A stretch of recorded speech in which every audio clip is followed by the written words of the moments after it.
At Sunday dinner, my sister rolled her eyes and said, "Cute that you still come around like you matter." My dad gave a chuckle. My mom didn't even look up, just kept eating. I took a bite and stayed quiet.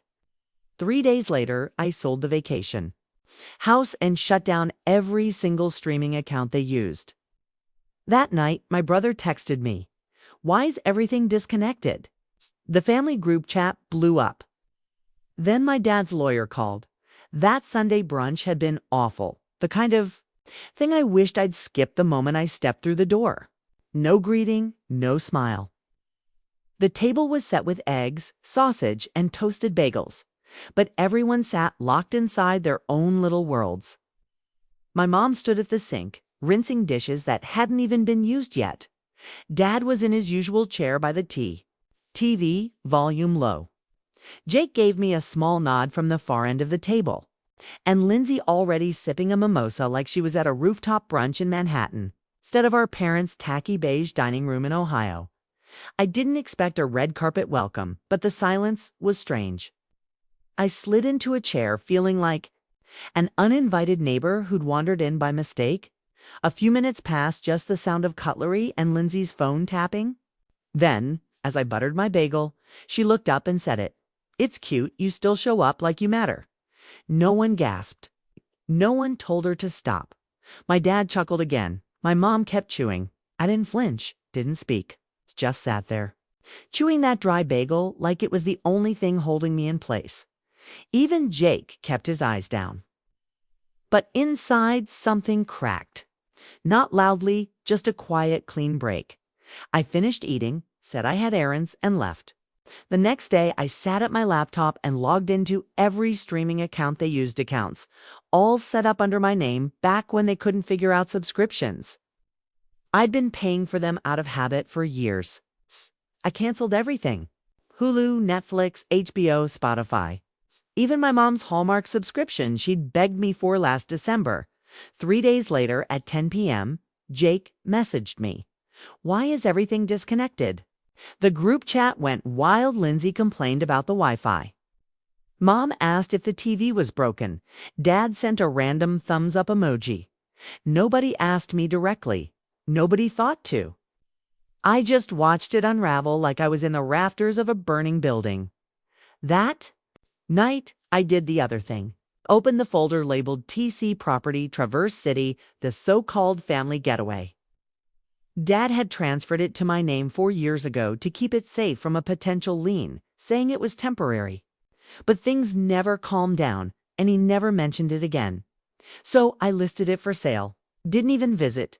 Just sent my agent photos from last summer and told her to price it to move. By Friday, we had 2 offers. One cash. I took it and signed the closing papers. Friday night, my phone rang. Unknown number. This was my dad's lawyer, Ronald Beringer. "No small talk," he said. My father was distressed that the TC property had been listed and asked if it was a mistake or if I'd acted unilaterally. I told him to check the county records. Silence. Then a nervous laugh. He asked for the transfer documents. I said he'd get them the same way as everything else, through proper legal channels. Hung up. The next day, I got an email from his firm demanding I halt the sale pending review of ownership. I forwarded it to the title company along with copies of the deed transfer and notary record from 4 years ago. By Wednesday, the sale closed. 6 figures landed in my account like a bet no one thought I'd place. Thursday night, Dad called, didn't start with hello, just launched into a rant about betrayal and family, accusing me of theft. Said I'd better return the money or he'd sue. I told him I had every document, every receipt, and if he wanted court, I'd be ready. Oh, and I wasn't paying for his lawyer this time. He hung up. That weekend, my car was egged windshield, roof, grill, yokes dripping into the vents. It reeked for days. I knew it was them. Probably Lindsay. She was the tantrum type. Monday morning, my mailbox was stuffed so tightly with shredded paper, I had to dig it out. No note. It's chaos. A week later, a tire was slashed. Then another. Always one at a time. It's always just enough to make driving impossible without fixing it, but never enough to involve insurance. I didn't call police, just replaced each tire and filed the receipts in a folder labeled petty. But I wasn't done. 2 years ago, Lindsay couldn't get a car loan, bad credit, late payments, a repo in college. She begged me to co-sign, swore she'd make the payments. She missed the first one. I quietly paid it, then the next, and the next for 24 months. Out of guilt or habit, I don't know. But that Friday, I logged in and canceled autopay. No warning, it's just silence. 3 days later, my phone exploded. Missed calls, voicemails, texts from Lindsay. She never calls, but this time she did. I didn't answer. She started in the group chat complaining about someone messing with her loan. She even posted a screenshot of the overdue notice. Jake accidentally reacted with a thumbs up. I left the chat, deleted the thread. 2 nights later, Jake DM'd me. They're losing it. Dad broke the hallway door. Lindsay's calling everyone. Mom hasn't talked since yesterday. I asked how he was. He said I need to get out. The next day, I picked him up. Took him to a cheap 1-bedroom I'd been keeping in mind, $600 rent, close to a bus route. Handed him the keys. Told him it was a loan deposit. First month, last month, and startup costs covered. But every dollar had to be paid back. That night, he grabbed a backpack and his PS4 from the house. No one stopped him. I set up his Wi-Fi under his name. Midnight, he texted. First time I've been able to hear myself think in months. I smiled and closed my phone. Here's the thing, walking away from family isn't screaming and slam doors. It's when you stop replying, stop fixing, stop paying, stop showing up. That's when they notice. And I'd stopped. Weeks later, I ran the numbers. Cutting Lindsay's car payments saved me over $11,000 in 2 years. Helping Jake cost me just under $3,000. He started paying me back right on time, $100 a month. No drama. The extended family started whispering. Uncle Brad told me, not everyone thinks you're the villain. My cousin Ally said they'd always expected too much from me. People got it, they just didn't want to say it out loud. Meanwhile, Lindsay's Audi was 1 payment away from repossession. I didn't warn her. Jake got a second job, talked about night classes. I told him I'd help with tuition loan only. Every dollar tracked, months passed, no calls from my parents. Lindsay tried using my info to open credit twice. Both flagged. I reported and moved on. Jake kept sending payments, sometimes just $80.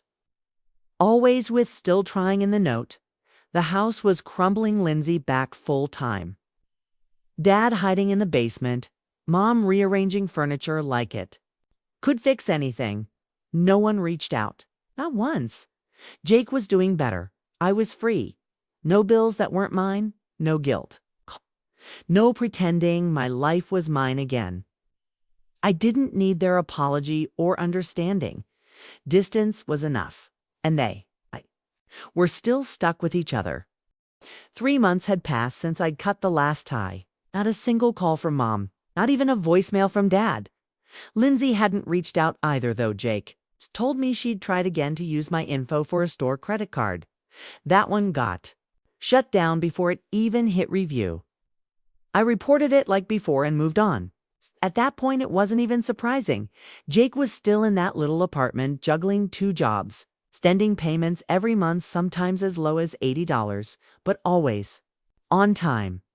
Always with a note that read, still trying. It's not meant more to me than anything I'd ever gotten from the rest of them. One night, he called after work, said he was looking into an HVAC certification course at night school. Tuition wasn't terrible, but he couldn't cover all of it right away. He didn't ask for help, just said it like he wanted to hear how it sounded out loud. I told him the same thing I always did. He kept paying on time. I'd front it as a loan. Every dollar accounted for. Nothing free, he said. Fair? Then changed the subject. That night, I opened the folder on my desktop labeled Family Fallout. I hadn't touched it in weeks, but I wanted to see the numbers again.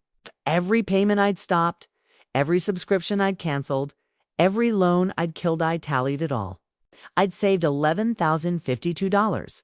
Helping Jake so far had cost me $3,135 deposit. Rent, groceries, his phone when his got shut off. That left me with $7,917 I never would have had if I'd kept playing the role they wrote for me. I hadn't spoken to my parents. They hadn't tried. Jake said the house felt strange. Now Lindsay had moved back in for the time being. Dad had started locking his office door, and Mom had taken down every family photo that included me. Like erasing me could undo what had already happened. They told anyone who would listen that I'd stolen from them, turned my back, betrayed them for money. But they always skipped over the years I covered bills without credit. The vacation home they signed over to me so they didn't have to deal with. Taxes, the brunch, where they all laughed while my sister humiliated me. People noticed those gaps. I saw Uncle Brad at a gas station. He nodded, tried to keep it low-key, and said, "Heard they're still mad? Heard you're still winning?" I just smiled. He added, "Most of us think you did the right thing. We just didn't know how to say it without blowing things up. Then must be a relief not to be needed anymore." And that was it exactly. I wasn't needed. I was free. 3 months later, everything had shifted, at least for me. They were still in that same tired house. Lindsay had finally lost the Audi after 2 more missed payments and another repo notice. She downgraded to a 10-year-old Honda. She paid for in cash, probably from whatever scrap she had left or got from someone else.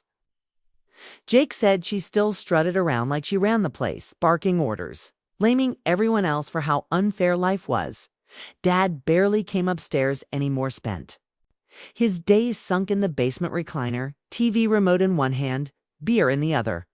Jake avoided going down there, said it was like a museum of disappointment, quiet, muttering, and stale air.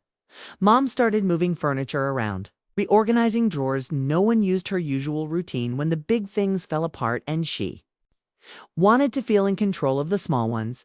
They never reached out. Not once. No apologies, no messages, not even a petty insult in the group chat. It was like they'd finally realized I wasn't coming back. Jake was the only tie left, and even that one was loose. He'd visit every few weeks when Mom insisted. Usually for something important that turned out to be an old box of clothes or a bill she couldn't figure out. He never stayed long. Jake was doing better than I expected, still working both jobs, still paying me back, even upped it to $200 a month, started cooking at home instead of living off takeout. He sent me a photo of the HVAC course catalog, circled the one he wanted. He was building his own life slowly, stubbornly, but for real this time. And me, I was done. No surprise bills, no guilt trips, no Sunday mornings spent pretending I belonged at a table where no one even looked at me. My phone only rang when people I chose to talk to called. My bank account stayed full. My apartment stayed quiet. I hadn't forgiven them. I hadn't forgotten.